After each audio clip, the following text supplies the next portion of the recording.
চিঠিতে তুমি কি লিখছো? খারাপ কিছু? তেমন কিছু না, সাধারণ কয়টা কথা লিখছি। তাহলে কান্না করবো কেন? তুমি তো একটা পাগল, অল্পতেই কান্না করে দাও, তাই বললাম। আচ্ছা, তুমি কি জানো আমার কখন বেশি মন খারাপ হয়?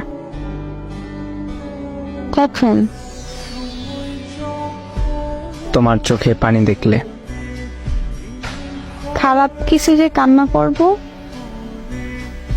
ঠিক আছে, কান্না করব না। আবির, তোমার কি মন খারাপ? একটা কথা বলবো, শুনবা? আচ্ছা, শুনবো, বলো।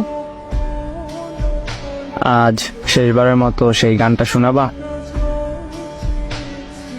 শেষবার বলতেছো কেন? এরপর থেকে আমি আর শুনতে চাইবো না, তাই। কেন? আরে, আজকের পর তুমি প্রতিদিন একটা করে নতুন গান শোনাবা।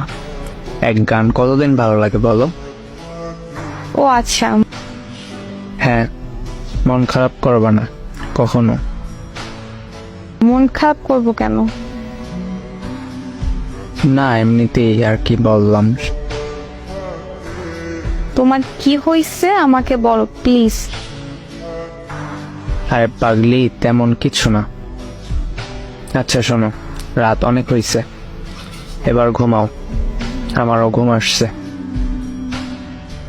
আচ্ছা ঠিক আছে, তুমি ঘুমাও। শোনো, বলো। অনেক ভালোবাসি তোমাকে। আমিও তোমাকে অনেক ভালোবাসি। পরের দিন সকালে ঘুম থেকে উঠে তুবা তার বান্ধবীকে নিয়ে ছেলেটির বাসায় যায়। গিয়ে দেখে ছেলেটির বাসার সামনে অনেক লোকের ভিড়। তারপর দেখে কি যেন একটা চৌকিতে চাদর গায়ে দিয়ে শুয়ে আছে। তুবা জিজ্ঞেস করলো ওইটা কে। পাশে থেকে একজন বলল ওইটা আবির, ও আর নেই এই পৃথিবীতে। তুবা একটা চিৎকার দিয়ে জ্ঞান হারিয়ে ফেলে। কিছুক্ষণ পর জ্ঞান ফিরে তুবার, সরাসরি আবিরের রুমে চলে যায়। আবিরের কথা অনুযায়ী আবিরের রুমে একটা বক্স পায়, তার ভিতরে একটা চিঠি পায়।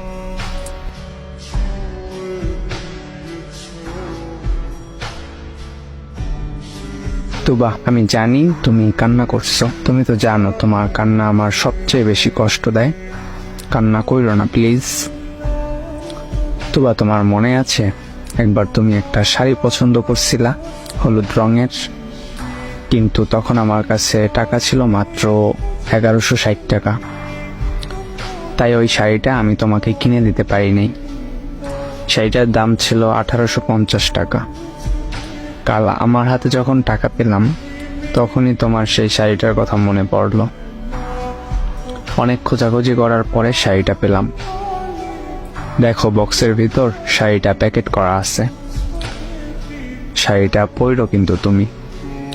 তুমি ভাবতেছো আমি এতগুলো টাকা কই পেয়েছি? আশরাফ খানকে তো চিনোই তুমি, তোমার বাবার পরিচিত উনি। উনি একটা ভয়ঙ্কর ওষুধ তৈরি করেছেন, যেইটা সামান্য মাত্রায় কোনো মানুষের শরীরে দিলে 8 ঘন্টার ভিতর মৃত্যু নিশ্চিত।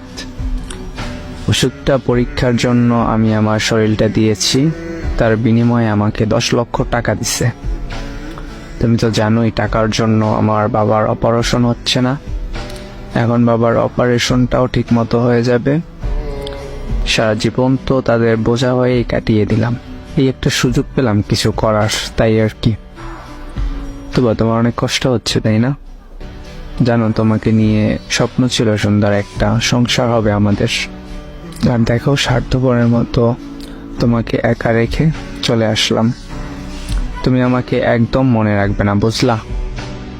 আমাকে একদম ভুলে যাবা তুমি। আমি তোমাকে দেখব ওই দূর আকাশ থেকে। ভালো থেকো আমার ভালোবাসা। তোমার আবির।